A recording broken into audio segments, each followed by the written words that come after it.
End goal defines wayfinding as a skilled performance in which the traveler, whose powers of perception and action have been fine-tuned through previous experience, feels his way towards his goal, consciously adjusting his movements in response to an ongoing perceptual monitoring of his surroundings. Traveling memory embarks the voyager on a Nordic journey. Guided by his senses, he meets the Inuit culture and identity.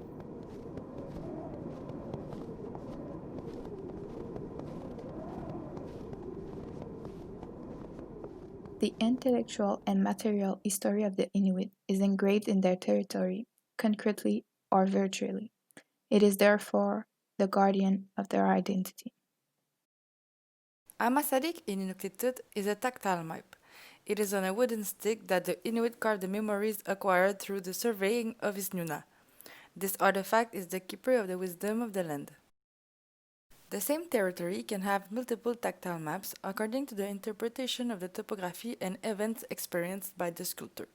Ammasalik is passed down from generation to generation in the Inuit family. This territory itself becomes a source of knowledge transmission.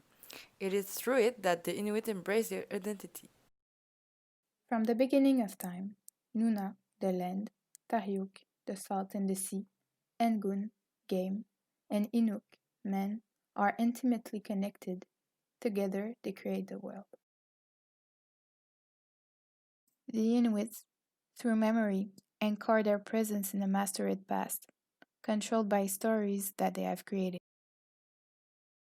To present-day indigenous youth, the land of the elders seems to be only present as a scenery, a backdrop to which the village is detached from. In the past, learning took place on the land in a process of interaction with the environment. Since the agreement entrusting the South for the managing of their territory, their dwellings and institutions were built from the framed systems of the South. Those rigid structures potentially contributed to the gradual deterioration of their traditional practices and values, since they were not adapted to the evolution of their knowledge and heritage.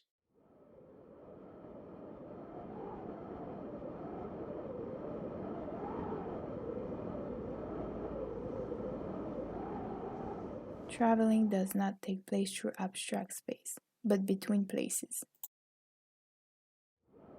As the Inuit carves a story on his tactile map, telling the capes, the passages through which he carried his kayak, or the places he used as shelters, the path tells his wisdom of the land. This itinerary between the village and the landscape is punctuated by 3 moments of encounter. The further one travels from the community, the scarcer the landmarks are. Thus, one chooses the path to follow, and will experience the land from a unique perspective. Each journey tells a different story. Carried by the wind, the traveler creates his own way, his own tactile map during his exploration of the land. The wind engaging in the fabrics becomes in itself an opportunity of learning. The motion it creates will guide him to the rest of the journey.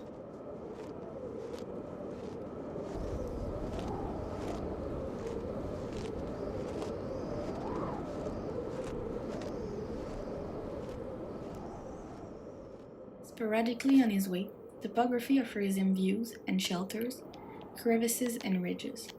Those elements become opportunities to take a moment to embrace the landscape and nurture his relationship towards it. Getting closer to the in-between, the traveler meets a gathering place. Reunited in a circle, children are captivated by the knowledge of the elders. Replicating their behavior, the young Inuits are learning the skills of the land. When he gets to the village, the traveler is now ready to share the knowledge he acquired on his path. His tactile map, now imprinted in his head, allows him to connect his soul to the land. He is now ready to travel through memory.